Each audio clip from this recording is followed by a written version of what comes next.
അസ്സാം വലൈക്കും വറഹമത്തുള്ള. മുഹമ്മദ് നബി സല്ലല്ലാഹു അലൈഹി വസല്ലമയുടെ പ്രവാചകത്വത്തിൻ്റെ തെളിവുകളുടെ ചർച്ചയാണല്ലോ. കഴിഞ്ഞ തവണ നമ്മൾ പറഞ്ഞത് മുൻവേദക്കാരുടെ സ്ഥിരീകരണമാണ്.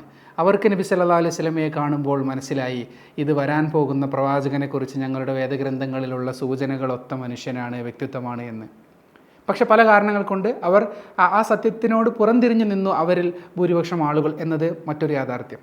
നമ്മൾ ഇന്ന് പരിശോധിക്കുന്നത് നിലവിൽ ഇപ്പോൾ മുൻവേദങ്ങളായ തൗറാത്ത്, ഇഞ്ചീൽ എന്നിവയുടെ ഒരുപാട് മാറ്റത്തിരുത്തലുകൾ വന്ന, കൂട്ടിച്ചേർക്കലുകളും വെട്ടിച്ചുരുക്കലുകളും ഒക്കെ വന്ന അവശേഷിക്കുന്ന ഭാഗമാണല്ലോ ഇന്നത്തെ ബൈബിളും അതുപോലെ തന്നെ ഇന്നത്തെ പഴയ നിയമവും പുതിയ നിയമവും. ബൈബിൾ പുതിയ നിയമമാണ്, ഇഞ്ചീലിൻ്റെ ചില അംശങ്ങളുള്ളത്, അതുപോലെ പഴയ നിയമത്തിലാണ് തൗറാത്തിൻ്റെ ചില അംശങ്ങളുള്ളത് എന്നാണ് പൊതുവിൽ അംഗീകരിക്കപ്പെടുന്നൊരു കാര്യം. നിലവിലുള്ള ഈ വേദങ്ങളിലും, അവയെ വേദങ്ങളെന്ന് വിളിക്കാമോ എന്നത് മറ്റൊരു ചർച്ച, എങ്കിലും നമ്മൾ for the sake of the argument നിലവിലുള്ള ഈ വേദങ്ങളിലും പുണ്യനബിയെക്കുറിച്ച് സൂചനയുണ്ടോ എന്നാണ് നമ്മൾ പരിശോധിക്കുന്നത്.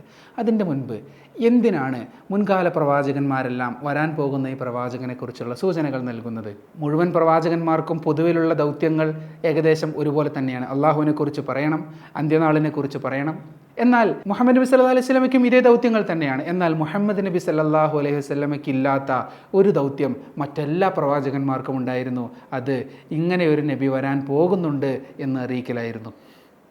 മുൻകഴിഞ്ഞു പോയ എല്ലാ പ്രവാചകന്മാരും അവരുടെ ജനതകളെ ഓർമ്മപ്പെടുത്തിയിട്ടുണ്ട്, ഇങ്ങനെ ഒരു നബി വരാൻ പോകുന്നുണ്ട്. തൊട്ട് മുൻപത്തെ പ്രവാചകനായ ഈസാ നബി അലൈഹിസ്സലാം മുഹമ്മദ് നബിയെക്കുറിച്ച് സന്തോഷവാർത്ത അറിയിച്ചതിന് ഖുർആൻ സാക്ഷ്യപ്പെടുത്തുന്നുണ്ട്.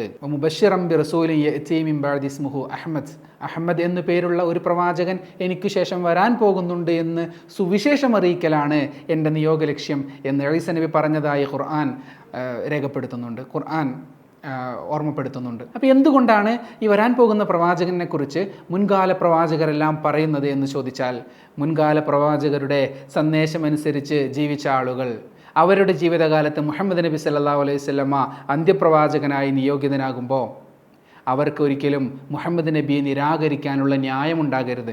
ഞങ്ങൾ അള്ളാഹുവിൻ്റെ തന്നെ ദൂതരനുസരിച്ച് ഞങ്ങൾക്ക് ലഭ്യമായ സന്ദേശങ്ങൾ അനുസരിച്ച് ജീവിക്കുകയാണല്ലോ. അതുകൊണ്ട് പുതിയൊരു പ്രവാചകൻ വന്നപ്പോൾ അത് വ്യാജ പ്രവാചകനായിരിക്കും എന്ന് ഞങ്ങൾ മനസ്സിലാക്കി എന്ന് പറയാൻ അവർക്കൊരു ന്യായമുണ്ടാകരുത്. മറിച്ച് അവരുടെ പ്രവാചകനെ കൊണ്ട് തന്നെ അവരെ പഠിപ്പിക്കുകയാണ്, ഇനിയൊരു പ്രവാചകൻ വരാൻ പോകുന്നുണ്ട്, ആ പ്രവാചകനെ വന്നാൽ നിങ്ങൾ അനുഗമിക്കണം എന്ന് മുഴുവൻ നബിമാരെ കൊണ്ടും അള്ളാഹു പറയിപ്പിക്കുകയാണ്. കാരണം മുഹമ്മദ് നബി സല്ലല്ലാഹു അലൈഹി വസല്ലം കേവലം ഒരു നബിയല്ല, മറിച്ച് അന്ത്യപ്രവാചകരാണ്. ഇനി ഒരു നബി വരാൻ പോകുന്നില്ല എന്നതാണ് അതിൻ്റെ പ്രധാനപ്പെട്ട കാരണം. സൂറത്തുൽ അഅറാഫിലെ 158-ാമത്തെ വചനത്തിൽ അള്ളാഹു ഇക്കാര്യം പറയുന്നുണ്ട്. അല്ലദീന യത്തബിഊന റസൂലൻ നബിയ്യൽ ഉമ്മി അല്ലദീ യജിദൂനഹു മക്തൂബൻ ഇൻദഹും ഫിത്തൗറാത്തി വൽ ഇൻജീൽ. മുൻവേദങ്ങളായ തൗറാത്തിലും ഇൻജീലിലും രേഖപ്പെടുത്തപ്പെട്ട് കിടക്കുന്ന ഈ പ്രവാചകൻ എന്ന് മുഹമ്മദ് നബിയെ വിശേഷിപ്പിക്കുന്നുണ്ട്. അപ്പോൾ മുൻവേദങ്ങളിൽ ഈ പ്രവാചകനെ പറ്റി രേഖയുണ്ട് എന്ന് ഖുർആൻ സാക്ഷ്യപ്പെടുത്തുന്നു. എന്നാൽ നിലവിലുള്ള ബൈബിൾ, പഴയ നിയമമാകട്ടെ പുതിയ നിയമമാകട്ടെ, അത് മാറ്റത്തിരുത്തലുകൾക്ക് വിധേയമായി എന്ന് മുസ്ലിങ്ങൾ വിശ്വസിക്കുന്നു. അതോടൊപ്പം തന്നെ അതേക്കുറിച്ച് പഠിച്ച അക്കാദമിഷ്യന്മാരും ക്രൈസ്തവ പാതിരിമാരിൽ പലരും അത് അംഗീകരിക്കുകയും ചെയ്യുന്നു.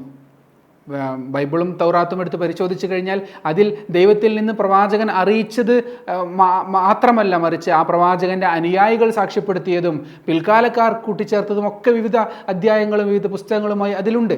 അതിൽ ദൈവത്തിൽ നിന്നുള്ള സന്ദേശത്തിൻ്റെ ചില അംശങ്ങൾ ഉണ്ടായേക്കാം എന്ന് മാത്രമേ നമുക്ക് സങ്കല്പിക്കാൻ നിവൃത്തിയുള്ളൂ.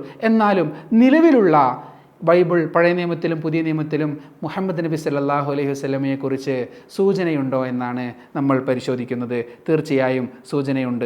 ബൈബിൾ പഴയ നിയമത്തിലെ ഡിട്രോണോമി, സംഖ്യാവർത്തന പുസ്തകത്തിൽ 18-ാം അധ്യായത്തിലെ 17 മുതൽ 19 വരെയുള്ള വചനങ്ങൾ, അതിൽ പറയുന്നുണ്ട്, the Lord said unto me they shall well spoken that which they have spoken. I will raise them up a prophet from amongst their brethren and like unto thee. Musa നബി അലൈഹി ഇസ്ലാമിനോട്, മോശെ പ്രവാചകനോട് ദൈവം പറയുകയാണ്, അവരുടെ സഹോദരങ്ങളിൽ നിന്നും താങ്കളെപ്പോലെ ഒരു പ്രവാചകനെ ഞാൻ ഉദയം ചെയ്യിപ്പിക്കും. ആരാണ് സഹോദരങ്ങൾ? ഇസ്രായേൽ സന്തതികളോടാണ് പറയുന്നത്. ഇസ്ഹാഖ് നബി അലൈഹി ഇസ്ലാമിൻ്റെ പേരമക്കളോടാണ് പറയുന്നത്. അപ്പോൾ അവരുടെ സഹോദരങ്ങൾ ആരാ? ഇസ്ഹാഖ് നബിയുടെ സഹോദരനായ ഇസ്മായിൽ നബിയുടെ പേരമക്കൾ, അതായത് അറബികൾ. അപ്പോൾ അറബികളിൽ നിന്നും ഒരു പ്രവാചകനെ ഉദയം ചെയ്യിപ്പിക്കും. അപ്പോൾ ക്രൈസ്തവ വിശ്വാസികൾ അവകാശപ്പെടുന്നുണ്ട് അത് ഈസ നബിയെക്കുറിച്ച്, ജീസസ് ക്രൈസ്റ്റിനെ കുറിച്ചാണ് അള്ളാഹു പറയുന്നത്. കാരണം മൂസ നബിക്ക് ശേഷമാണ് യേശു പ്രവാചകൻ വരുന്നതായി അവർ വിശ്വസിക്കുന്നത്, നമ്മളും വിശ്വസിക്കുന്നത്. അപ്പോൾ ഈ ബൈബിളിലെ പഴയ നിയമത്തിലെ ആവർത്തന പുസ്തകത്തിലെ ഈ സൂചന അത് യേശു പ്രവാചകനെ കുറിച്ചാണ് എന്ന് അവർ അവകാശപ്പെടുന്നു. പക്ഷേ he was not among the brethren, സഹോദരങ്ങളിൽ നിന്നല്ല, മറിച്ച് അവരിൽ നിന്ന് തന്നെയാണ് യേശു പ്രവാചകൻ നിയോഗിതമായത് എന്ന് അവരും വിശ്വസിക്കുന്നുണ്ട്. മാത്രവുമല്ല, അൺലൈക്കൺ ടു ദീ, മൂസ നബിയോട് ആരാണ് ഏറ്റവും കൂടുതൽ ജീവിതം കൊണ്ട് സാദൃശ്യപ്പെടുന്നത്? മൂസ നബിയെ പോലെയുള്ള ഒരു പ്രവാചകൻ, അങ്ങയെ പോലെയുള്ള ഒരു പ്രവാചകൻ.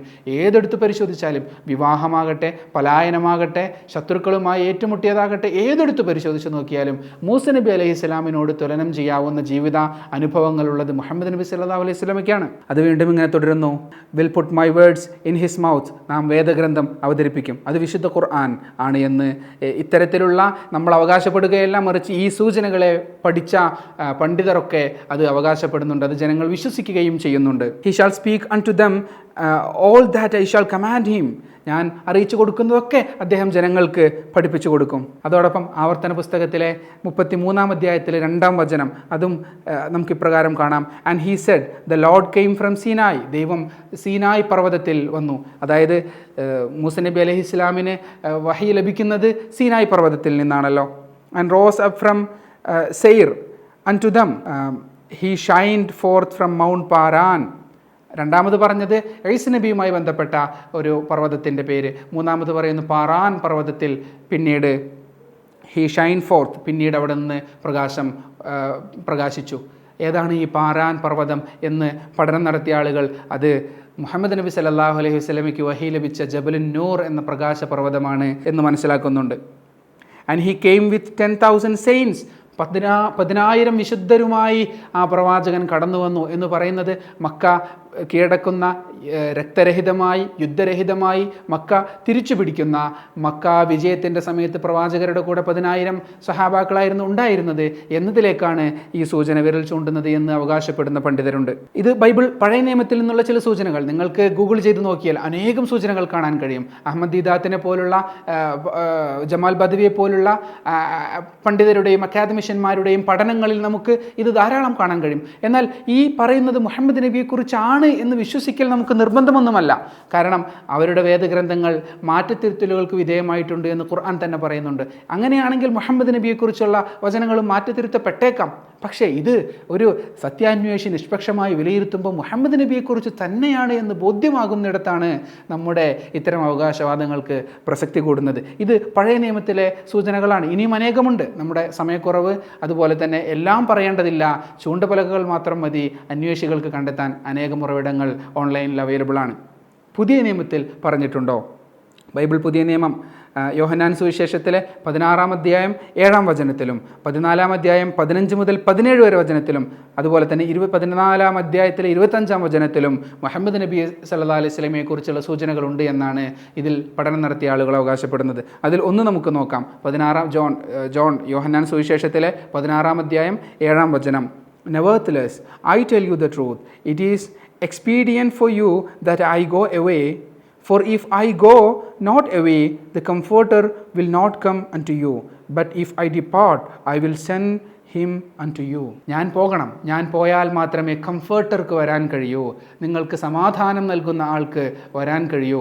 ഇത് മറ്റു പാരാക്ലീറ്റ് പോലുള്ള മറ്റു അനേകം പദങ്ങളിൽ ഈ പരിഭാഷ, ബൈബിൾ എന്ന് പറയുന്നത് തന്നെ പരിഭാഷയാണ്. ആദ്യം അത് ഇറക്കപ്പെട്ട ഭാഷയിലല്ല, അരാമിക് ഭാഷയിലല്ല, സുറിയാനി ഭാഷയിലുമല്ല നിലവിലുള്ളത്, മറിച്ച് പിന്നീട് അത് ഗ്രീക്കിലേക്ക് പരിഭാഷ ചെയ്യപ്പെട്ടു. ആ ഗ്രീക്കിൽ നിന്നും പിന്നീട് ഇംഗ്ലീഷിലേക്ക് പലാവർത്തി പരിഭാഷ ചെയ്യപ്പെട്ടു. അതുകൊണ്ട് ഈ വാക്കുകൾ മാറിപ്പോയിട്ടുണ്ടാകും. ഞാൻ പോകണം, ഞാൻ പോയാൽ മാത്രമേ കംഫർട്ടർ, സമാധാനം നൽകുന്ന ആ പ്രവാചകന് വരാൻ കഴിയുമെന്ന് ജീസസ് ക്രൈസ്റ്റ് അവരുടെ വിശ്വാസപ്രകാരം പറയുകയാണ്. ഈസ നബി ഖുർആനിൽ പറഞ്ഞതുപോലെ മുബശ്ശിറൻ ബിറസൂലിൻ യഅതി മിൻ ബഅദി ഇസ്മുഹു അഹ്മദ്, അഹ്മദ് എന്ന പേരുള്ള ഒരു പ്രവാചകൻ എനിക്ക് ശേഷം വരാനുണ്ട് എന്ന് സുവിശേഷം അറിയിക്കൽ എൻ്റെ നിയോഗ ലക്ഷ്യമാണ് എന്ന് ഈസ നബി പറഞ്ഞതിനോട് താദാത്മ്യപ്പെടുത്താവുന്ന വചനമാണ്. സമാനമായ വചനങ്ങൾ അനേകമുണ്ട്. അപ്പോൾ നാം പറഞ്ഞത് മുൻവേദങ്ങളിൽ മുഹമ്മദ് നബി സല്ലല്ലാഹു അലൈഹി വസല്ലമയെക്കുറിച്ച് അനേകം സൂചനകൾ ഉണ്ട് എന്ന് അവകാശപ്പെടുന്നവരുടെ പഠനങ്ങൾക്ക് അക്കാദമിക മൂല്യമുണ്ട്. അത് സാമാന്യ ബുദ്ധിയുള്ള ആളുകൾക്ക് അത് നിഷ്പക്ഷമായി സത്യാന്വേഷണപരതയോടുകൂടി പരിശോധിച്ചാൽ അംഗീകരിക്കാൻ കഴിയുന്നതുമാണ്. കാരണം മുഹമ്മദ് നബി സല്ലല്ലാഹു അലൈഹി വസല്ലം അന്ത്യപ്രവാചകനാണ്, ഇനിയൊരു പ്രവാചകൻ വരാനില്ല. അതുകൊണ്ട് മുൻകടന്നുപോയ പ്രവാചകരുടെ ഒക്കെ ഉത്തരവാദിത്തമായിരുന്നു ഞങ്ങൾക്ക് ശേഷം ഇങ്ങനെയൊരു പ്രവാചകൻ വരാനുണ്ട് എന്ന് പറയൽ. ഇതിന് ഖുർആനിൽ നിന്ന് നമുക്ക് പ്രാമാണികമായ തെളിവുണ്ട്, അതിന് ബുദ്ധിപരമായ തെളിവുമുണ്ട്. കാരണം ഇങ്ങനെ ഒരു മുന്നറിയിപ്പ്, ഇങ്ങനെ ഒരു സുവിശേഷം നൽകിയിട്ടില്ലെങ്കിൽ യഹൂദ ക്രൈസ്തവ വിശ്വാസികൾക്ക് ഈ ഓപ്ഷൻ അവർക്ക് സ്വീകരിക്കാമല്ലോ.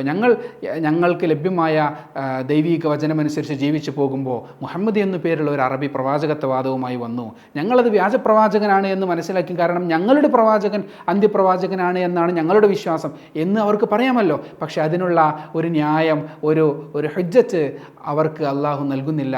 അതുകൊണ്ടാണ് മുൻകടന്നുപോയ ഒരു പ്രവാചകനും തങ്ങൾ അന്ത്യപ്രവാചകരാണെന്ന് അവകാശപ്പെടാതിരുന്നത്, മുഴുവൻ മനുഷ്യർക്കുമുള്ള പ്രവാചകരാണ് എന്ന് അവകാശപ്പെടാതിരിക്കുക മാത്രമല്ല, ഇനി ഒരു പ്രവാചകൻ വരാൻ പോകുന്നുണ്ട് എന്ന് സുവിശേഷം അറിയിക്കുകയും ചെയ്തത് ഈ നിഷേധികളായ ആളുകൾക്ക് ന്യായം പറയാൻ അവസരം നൽകാതിരിക്കാൻ വേണ്ടി അള്ളാഹു സ്വീകരിച്ച ഒരു രീതിയാണ് എന്ന് നമുക്ക് മനസ്സിലാക്കാൻ കഴിയും.